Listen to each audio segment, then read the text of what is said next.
ENGWE releases a new line of bikes, the X series, which include the X20, 24, and 26, which will come in at about $1,899. The new X series line is loaded with a lot of features, including a dual battery setup and also triple suspension. The middle shock consists of a spring suspension, while the rear dual shocks are air and spring, allowing actual adjustment of them to help with preload, suspension, and more. The X24 will ride on a 24-inch tire by 4.0 inches wide on a soft all-terrain tire. The front hydraulic forks give plenty of room for travel and are also adjustable with preload and compression that allows up to 22 increments to make the compression softer or harder. The X24 will come standard with dual hydraulic disc brakes, and these will ride on vented 180mm rotors. The X24 has an 8-speed cassette, which is operated with a push of the thumb or pulling on the trigger to move the chain up and down the 8-speed cassette, which this is operated by Shimano's Tourney derailleur, which these are a little bit more entry-level components. The hub motor consists of 1000 watts continuous power or 1200 watts peak power and up to 70 Newton meters of torque, which power is provided to the hub motor utilizing the thumb throttle on the left side and even has a horn underneath to let people know that you're coming. The simplistic 5-button system will operate the display. This will toggle you around through all the settings along with changing features and also adjusting power from normal mode, sport mode, and also economy mode, and also changing the power settings from 0 all the way up to power assist number 5. There is also a button to activate the headlight, which this can be automatically controlled through settings, and also operates the tail light, which also operates as a brake light as well to let people know you're slowing down. When it comes to comfort, the seat is very thick. It's also got wide support. There's also 2 dampers underneath, which this provide extra shock absorbing when going over bumpy roads. But when it comes to the rear cushion, this is not actually a passenger seat, as it's really just meant for gear. The X24 comes with 2 batteries. The smaller of the batteries inside the frame of the bike, which when unfolding this it will take a little practice, but this will expose the battery and you will need one of the 2 keys in order to unlock this and take out the battery, which be careful because it does just kind of slide right out when this bike is unfolded. Once the battery is removed, you can charge it within the bike or outside the bike, and this will take about 3 hours for this particular battery, and there is no way to tell the state of charge when it's outside of the bike. The main battery is also the seat post, which this actually is activated by pressing on its own separate button, which this will provide extra power to the secondary battery. This is also your seat post height adjustment, which can operate a large range of riders. And it even comes with its own lock, so you have a second key, that way this can't be stolen, but you will have to utilize the key to unlock it and make adjustments, but once it's set up for the preferred rider, then this step won't really be necessary. And with both batteries fully charged, that's over 1400 watt hours of power, which they say can give you up to 62 miles utilizing throttle only. Okay, so the test ride starts, and I'm going to be taking a little bit of camera gear with me, so it's going to be about 200 pounds, and that 62 miles that this bike is able to do is under controlled conditions usually, and with a rider that's about probably 140 to 145 pounds. That's normally what you see in the manual as far as how they tested it to get that range. Okay, this is a check the stock gearing to see how it is with no battery assist. I'm in the lowest gear, riding on flat ground. I made sure I aired up the tires properly at 20 psi max is what it says, and I can tell right off this bike is heavy. Okay, starting in the lowest gear and now starting to go up the hill. I definitely need another gear. I don't think I'm gonna make it at all. This is heavy. And nope. Okay, so yeah, a different gear setting for sure is going to be needed because 8 speeds is not enough for this really heavy bike. So if you had to pedal this because the batteries were dead, that would definitely cause an issue because you would be working. Okay, we'll turn on the bike and then we're going to go ahead and reset everything. That way we can get our mileage from when we start to see how far we can go. Hit the trip distance, reset everything. And now we should be good. Go back. Okay, now we can start our ride with everything at 0. And there we go. So on we go. Now when it comes to off-road or dirt trails, it does okay, but this bike mainly is for commuting. It does great when cruising across the streets and taking you around to see the sights, or even if you're a delivery or commuting, this is where the bike is going to shine.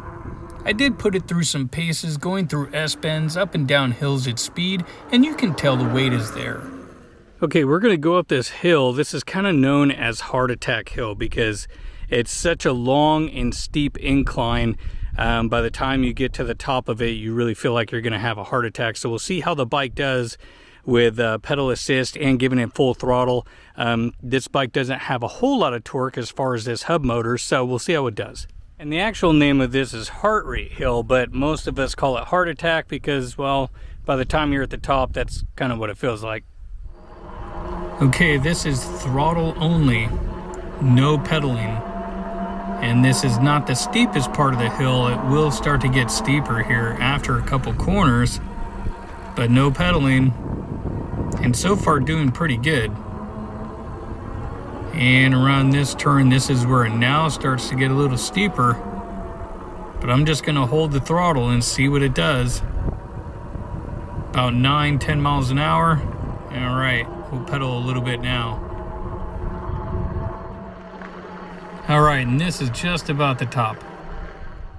Okay, so that wasn't too bad. I had to help it a little bit up some of the steepest inclines, but overall it did pretty good. That is one thing with this bike being pretty heavy, is that a higher torque motor might be a little bit beneficial. Even though it's 1200 watt, this one doesn't have quite as much torque, so you are gonna have to help it a little bit more on the hills versus some of the other ones. You can literally just press a button, it'll fly you right up. Okay, so that's about it for the first battery. I ended up using this battery first, and I haven't even turned on the seat post battery, and that got me 14.5 miles going back and forth between normal and sport mode, which sport mode only stays on for about 3 minutes, and then it automatically defaults back to normal. That way it doesn't overheat while the battery and the hub motor, so it'll actually kick back off.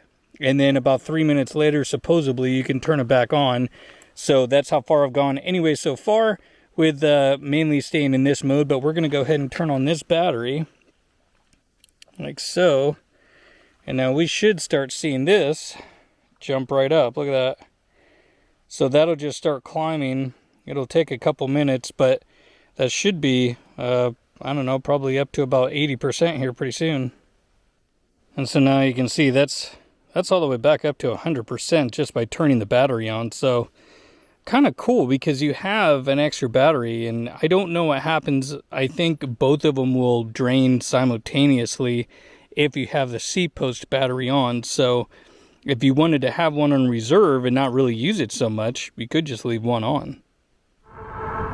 Okay, max speed test. This is 5 and normal. And also GPS, throttle only, no pedaling. 27 miles an hour there, 27 there. So pretty accurate. Okay, now in sport mode. 29 there, 29 there. So pretty accurate as far as the speedometer. And this is throttle only, I'm not pedaling at all. Nice flat road, little bit of wind. Moving along just fine. This thing goes pretty good.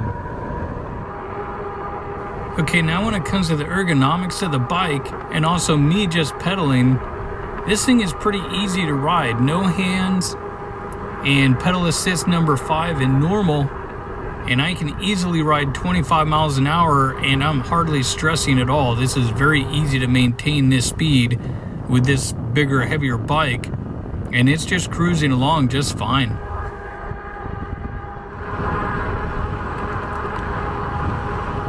Okay, so that's a complete ride. The battery went all the way to 0 a couple times. I tried to deplete it all the way, and it would actually start to go up a little bit if you stop. But if you look there, we got 44.2 miles, and the battery did come back up to about 5%. Now, overall, the bike did a pretty darn good job considering the conditions today on this test ride. If you guys saw the conditions, up and down a lot of hills. You're also talking high heat today. It was 95 degrees when I started at least, and it's still about 90 degrees right now, so heat just robs power. Now for the goods on this bike, overall the seat is nice. I don't think if you were doing a short ride, you wouldn't need any bike shorts. You know, I did the full ride. I'm kind of glad that I did have them. Overall, the bars are pretty comfortable. I wouldn't mind a little bit of adjustment. Overall, the suspension is good, especially for my weight. You could even soften it up a little bit if you like. Now, when it comes to the cons on this bike, the gearing definitely needs another low gear and another high gear, because when you are on hills, you definitely have to help it a lot, and it'd be nice to have one more lower gear on the very steep inclines. Now, when it comes to the motor on this bike, I think it'd be nice to have a little bit more torque. This isn't quite enough at 70, so maybe 85 or higher would be kind of nice, because again, this bike is really heavy, and even with the brakes would benefit from a larger rotor. When you're getting into a bike this heavy and you throw a 185 to a 200 pound rider on here and you're going down some steep hills, you will notice it. But overall, I mean, it rides comfy. It's a pretty nice bike. I actually enjoyed riding it the whole time, and with the extra battery, you can go a really long way. So overall, I like it. Let me know what you guys think down in the comments, and I hope to see you guys next time.